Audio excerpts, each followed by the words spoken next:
The Weekend Fisherman with Frank Papineau. On this week's edition, it's opening day and our opening show of another great year of The Weekend Fisherman.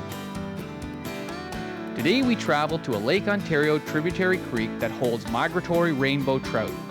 These fish, commonly called steelhead, move up smaller creeks from the main lake to spawn. Little else in the world of fishing compares to the thrill of anticipating, hooking, landing, and releasing a fresh steely in a small creek. Getting to Grafton is easy. From Toronto, head east on the 401 to the Grafton exit, then south on Highway 2 to Shelter Valley. If you're coming from Montreal, head west to Grafton and follow the same directions. One of the keys to successful steelhead fishing is locating staging areas where aggressive fish are ready to move up the stream. A creek will have several areas where steelhead are present, but it's knowing where the active, aggressive fish are staging that spells success. Slow or slack water may hold many fish, but the transition zone between fast water and slow water is where the active fish will be. And active fish means active fishing. Now this fish here that I just hooked, as I was saying earlier, the way the creek runs, this is a dynamite. The way the creek runs, it's very fast right here, and then it goes slow. And the fish that are waiting just before this fast-moving water are certainly getting ready to move up to the next stage. And this guy here, I hope I have some drag. Oh boy, when they get into the fast water. So when I'm looking, oh boy, when I'm looking for steelhead that are active, what I look for is just in this general area right here, as you can see in the water. This is my first steelhead of the year. Pretty exciting. Here it is. Oh, beautiful, beautiful fish. This one here is pretty fresh runned, actually. I'm going to get my glove. So as you can see, very active at that stage of the stream.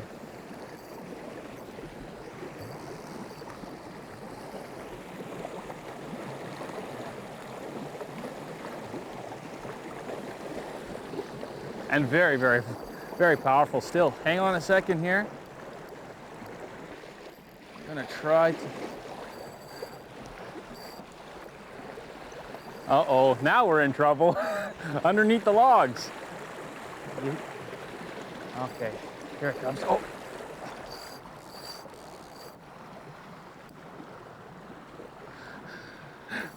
Oh!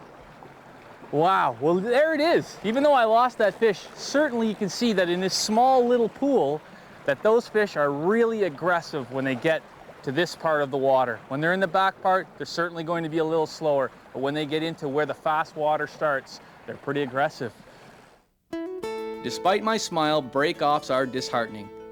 This fish will also be lost, but I've located aggressive fish, and soon my luck will change. Now, we lost a fish down at the other end, but that was as the fast water and slow water met. Now, I've got one on that's going way, way down, but this one here actually had moved up over a little bit of a ladder and was waiting in the very fast water, so they're very aggressive at that point. Now, I'm gonna have to take a cruise down here, so please follow me. And I'm trying to do something a little different. I'm using a bait caster. You know, it doesn't matter what you have at home for fishing equipment. You can catch these steelhead on anything. I'll be right back here. Now, what's quite funny is here I am, right back at where I started initially. And that fish is very delicately hooked. I hope I don't lose this guy. I'm gonna bring this in really quickly here.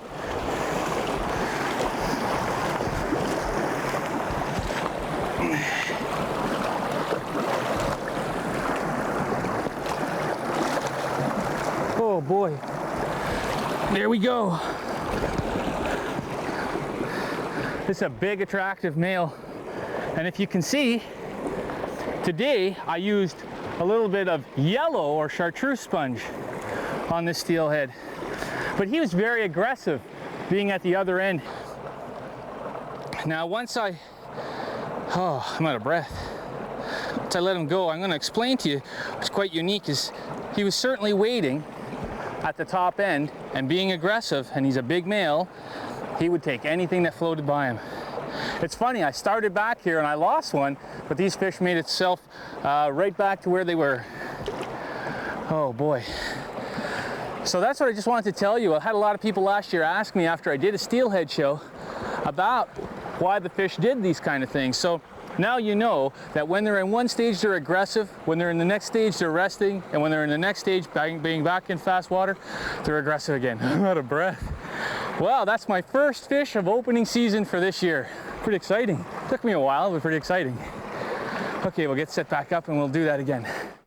Remember the golden rule when fishing for steelhead in small creeks. Fast water means fast fishing. And here's another beauty. Today's one of the nicest days I can remember in all the years that I've had a chance to go steelheading. And you know what? On today's show, I really want to talk about the first time guy who'd come steelheading and how much fun it would be to come down. To this fish right here is like my first fish. They're always a blast. And you know, you don't need so much tackle and stuff. You just need to have a great time. I got this one here. Oh my goodness gracious, look at the size of that.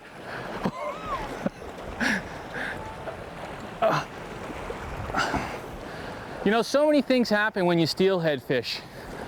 And one of the biggest hazards about it in these streams for the first timer that you'll have to deal with is there's lots of trees and sunken logs. And what happens is when you get all these sunken logs and trees, you end up having a hard time. Wow, you end up having a real hard time catching them and bringing them underneath the logs. So that's one of the things for you first time anglers who come fishing for steelhead in the beautiful spring, is that you have to deal with that, but that makes it so much fun. Okay, hang on a second here. Okay. Another thing is you should try to bring them in quickly if you can. You know, playing them I know is fun, but you can really stress them out. So that's another thing that I would think about. Okay, let's get this beautiful silver female in here. I'm gonna bring her right up. Okay. Okay, here we come.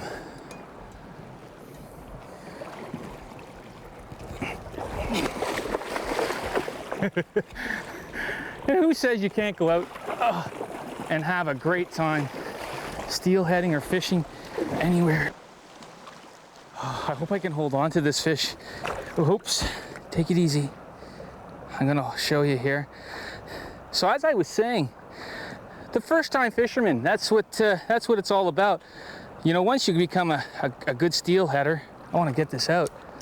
That's one thing, but for the people who just want to try it for the first time, that's 3 fish. A couple we caught, a couple we lost, a couple of hookups. Really, really nice, and anybody can do this. The rainbow trout or steelhead I'm catching on today's show were not originally found in this stream. Fish native to the west coast were planted here and are now naturally self-sustaining and have incorporated themselves into the Great Lake ecosystem. They also, of course, provide incredible sport fishing. A little bit about tackle on today's show. There's lots of different ways you can fish them. As I've talked about in the past show, one of my favorite ways to catch steelhead is with a sponge, a little tiny piece of sponge. Now it's kind of funny because I had to head out this morning to a local hardware store because I actually forgot my bait at home. But this time I tried to do something a little different. This is opening day. It's the last Saturday here in Ontario in April, and that's when steelhead season opens in the tributaries. And how I draw that together with what I'm trying to talk about is that the sponge I use today is a lot different than I've used in other days. I've used a denser foam and a different color. And I'm going to show you when I bring this big male in, the color I'm using. Color plays a factor for 2 reasons for me. First off is there's lots of people fishing today. And having said that, I didn't want to fish with something that everybody else was using. So what I tried to do, it's a sunny and really bright day, so I thought a blue color would be more appropriate today. blue color, certainly, as you can see, is very appropriate because this guy, he hammered that. I spoke to some people after I did last year's show and some biologists, and they say that when you hold a fish like this, steelhead especially, you should try to keep them in the water as much as possible. So I'm going to let you see the neat colors. And if you look really close right here on this fish, look at the marks along the belly. And that's from on the side, when the female's here and she's spawning, this big male comes up and he pushes all the gravel and gets lots of marks. But he's healthy, and I'm gonna let him go, and he's gonna go back and do his thing. Oh, I must be about 3 years old because it's so much fun every time, every time. Each year, steelhead travel countless miles upstream to spawn. It's truly one of the wonders of the natural world. Please practice catch and release.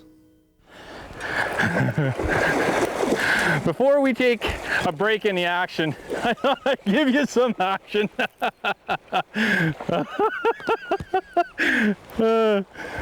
I seen this fish move up underneath this log right here, coming up from the last set of ladders. And I said, well, I may as well give this a shot before I go and have my lunch. Oh, I'm telling you, you can use any type of tackle. You can use sponge as bait, and you can catch these fish. A couple of easy techniques. And fish that never want to stop. Oh, wow. Well, I'm going to take care of this fish and let him go.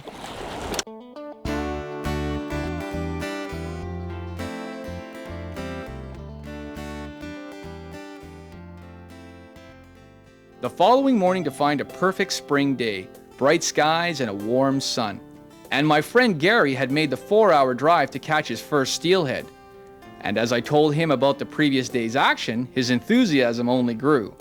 But the day's first fish would be mine, with Gary's help. Do they often take, if I see one sitting there like it is right now and I drag that by, is he apt to grab that? If you go enough times in front of him, he'll be pretty aggressive. One of the things you'll find with these fish is that you'll have to, there comes a point in the pool where the fish are aggressive. Some aren't aggressive. They've already run up a way, so they're resting. But when you get them at this part of the water, when they're getting ready to go to the next rapids part, what you'll find is they're the ones that are aggressive. As you've seen, I caught that fish like staging right here. Yeah, that's right. Oh, I think this is a really big fish. I think this is a really big fish. It jumped out of the water and I don't know. Oh, like I have no control over it whatsoever. It's just, here it comes. Oh. Well, if you're still there when the sun's going down fighting this, I might help you out at that point. Oh. This is a battle, I'm telling you. This is a battle. Usually I can't wait. It's my turn. I usually like to bring the fish in and you know, go to the next one. Look at the size of that! Oh my goodness! Oh my goodness! Okay. I'm gonna try to do this all in one shot. My glove. You want me to hang on to that? Wow, that sucker's pulling. I think you have a blue marlin on here, actually. You're gonna hold on to it for me? Oh yeah, I got her. Alrighty. Now I don't know what I'd do if I actually set one on my hook. Yeah. Well, you could pass me the Well, you know, you're getting a chance to get a feel of what it feels like. Yeah, yeah. So that's half the battle. Well, is getting a feeling of. I really think that the fish are actually just letting me get warmed up. Well, that's the key, is to get warmed up. You know, I'm going to tell you something. For a first-time fisherman fishing for these, you're best to leave these in the water as much as possible, steelhead. Don't take them out because they have problems with their gills if you leave them out of the water too long. Yeah, look at the color in that. That's nice. She's a big fish. Yeah, she's got some roe. I'm going to let her go. Not bad. See the marks on the head? Yeah. From all that long climb. Yeah. There she goes. Nice. Good work. That's the type of fishing I came to see today, or to do. No problem. You'll get some. Oh yeah. It's just a case. It's a day's matter of early yet. time. All of a sudden it'll happen, and it'll be like, I have no choice but to hang on for dear life. Here, can I get you to hang on to that? I'm gonna move my Sure. weights up. Okay, we're gonna get you going here.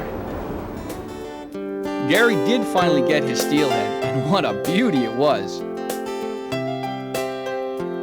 The opening weekend of another great fishing season would not have been possible without the friendship and generosity of Jeff and his wife Min. Remember when fishing on private property to treat it as your own. We'll see you again next week right here on The Weekend Fisherman.